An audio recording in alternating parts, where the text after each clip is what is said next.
morning, book scholars. This is the way. Hey, we start our day. Hey, we got the knowledge. Oh, to go to college. Hey, but don't stop there. No, go anywhere. Hey, this is the way. Hey, we start our day. Hey, I said, hey, bro, scholars, was a party at? Right here in these books. I said, hey, bro, scholars, what time is it? Time to motivate you. Good morning, book scholars, and welcome to Tuesday Word Study. Today also is going to be our last day of remote learning. After today, your summer break is going to start, and I just want to say that I am so very, very, very, very, very, very proud of each and every one of you. This has been like a really weird time. No one would have expected that we would have been working or doing schoolwork from home for the remaining couple months. And I just want to say that all of you guys did an amazing job at keeping your focus and doing your best. And I appreciate you, and I'm going to miss you, and I love you all. And I can't wait to see you all, hopefully in the fall. And, even though we're in summer break, please keep your brains fresh. Please do 1 to 2 to 3 pages of your summer packet. Read every day, because reading is an adventure in itself. Make sure you're doing things that'll keep you active, keep you motivated, and make sure you love your family and that you appreciate them and you spend time with them and you have just a great time, a great summer, while also keeping yourself educated and about what's happening in the world. So again, happy Tuesday, and we're gonna get straight into it. So first things first, we're gonna go into simple subject and simple predicate. So you're gonna set up your slate. S dot S dot S dot P dot. And since today is the last day, I'm actually gonna go over each definition. What is a simple subject? What is a simple predicate? If you said a simple predicate is the action or the verb that is happening in the sentence, I'll say, I'll give your brain a kiss. Mwah. Awesome job. Simple subject is the noun or who or what the sentence is about. I'm going to read the sentence twice. You're going to read it a third time, and then you're going to write down. We talked about the rule where we can find the verb first, the simple predicate, and then you can figure out who or what is doing that simple predicate. So, the sentence is, Malcolm X lived in Roxbury throughout his life. Malcolm X lived in Roxbury throughout his life. What is a simple predicate? What's the action verb? And who or what is doing that action? Go.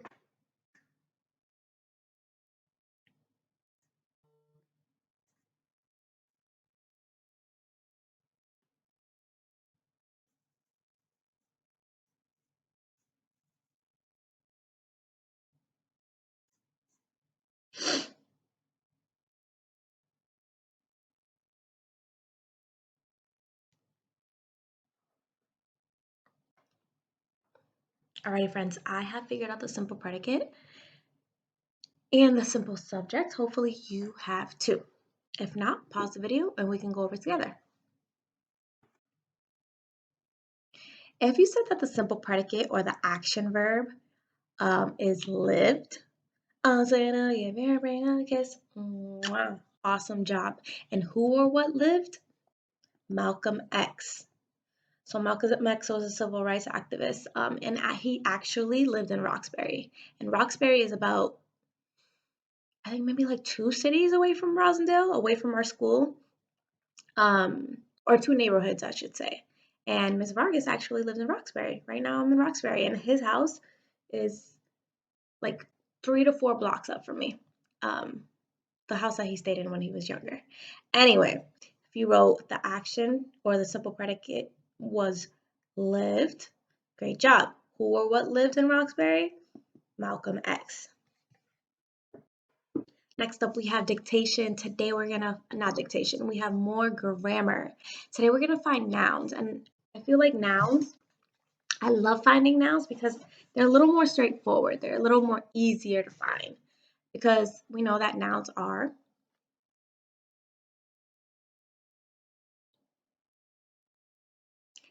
if you said a noun is a person, place, thing, animal,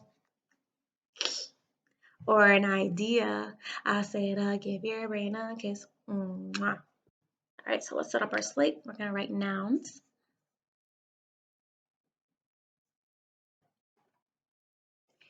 And we're going to do 9 lines. 1, 2, 3, 4, 5, 6, 7, 8, 9.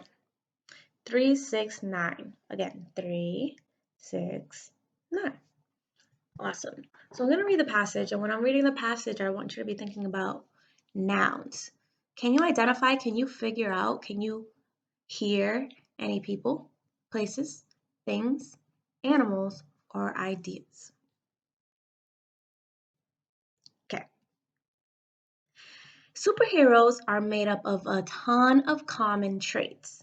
They have amazing powers and abilities. They have many different powers like superhuman strength, the ability to fly, and the ability to project energy are often common. Batman and Green Hornet possess no superpowers, but they know martial arts. Most heroes risk their own safety in the service of good. So, can you find any people, places, things, animals, or ideas? Go.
Alrighty, friends, I have figured out a bunch of nouns. If you are not done yet, it is okay. I want you to pause the video, and when you press play, we can go over it together. Alright, superheroes Noun. Superheroes are either made up people, made up characters, but they are people or characters, so therefore they're a noun.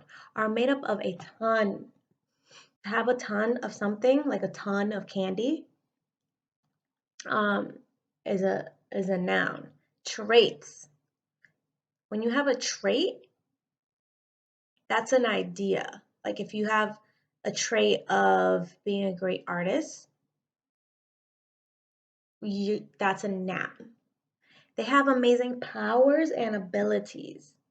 So these are things that people can have, powers and abilities. They have many different powers. Again, it's something that a person can have. So if I'm describing your power, I'm describing a noun.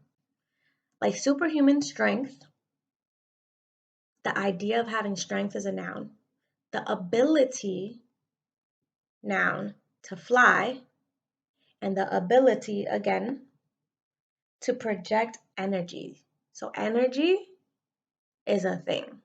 When when you're producing energy, energy is the thing. So therefore it's a noun. Batman, noun, because he's a person, he's a character. And Green Hornet, noun, another person or character. Possess no superpowers. To have superpowers is a thing, but they know martial arts. Many superheroes, again, noun, because superheroes can be, depending on which one you watch, they could be human superheroes or animal superheroes. There is, excuse me, they risk their own safety in the service of good. Now there are a few more nouns in there, but they were a little more tricky to identify, so I didn't add them. But again, I have 3, 6, 9, 10, 11, 12, 13 nouns. Hopefully you found at least 5 to 6. Finding a good chunk of like 5 to 6 is always a good indication that you are definitely keeping an eye on those nouns. Next up, we have dictation. I'm going to read the sentence twice. You're going to read it with me the third time, and then we are going to write down the sentence. Your job is to be thinking about those writing habits as you're writing the sentence, okay? By now, we should know all of the writing habits. We should be taking our time, focus, and really concentrate on your best writing right now. It's your last one, your last sentence till further notice until you get, your summer packet. But anyways, okay, here we go. The sentence is, many people are registered. To register means to sign up. So many people are registered to vote in Boston. And when you sign up for something, it's like, let's say we're playing a game in the classroom, and I'm like, oh, you have to sign up in order if you want to play this center first. So you need to like sign. Um, Anyways, many people are registered to vote in Boston. Many people are registered to vote in Boston. All together. Many people are registered to vote in Boston. 8. Go.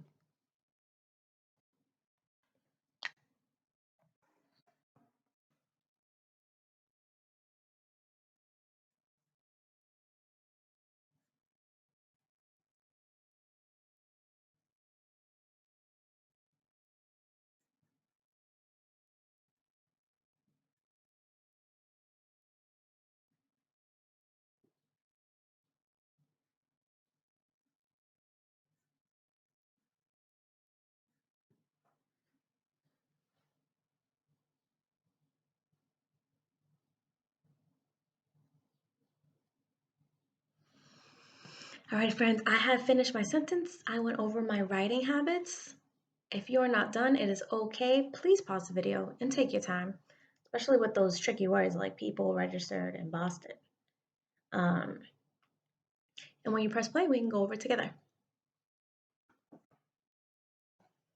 If you have many people are registered to vote in Boston, I'll say I'll give your brain a kiss. Mwah. You have all 8 words down. Okay, let's go over our writing habits. Did you start with a capital? If you started with a capital M, great job. Did you end with a punctuation mark? If you ended with an exclamation point or a period, amazing job. This is not a question sentence. Many is a hard word. M-A-N-Y, many. People is a hard word. P-E-O-P-L-E, people. R is a hard word. A-R-E-R. Registered is a tricky word. Today might have been the first day you've ever heard that word. This would have been a good one to chunk. Registered, or stretched out. I want to chunk it. So just. If you put a J, no big deal. I put a G because G also says J. Register,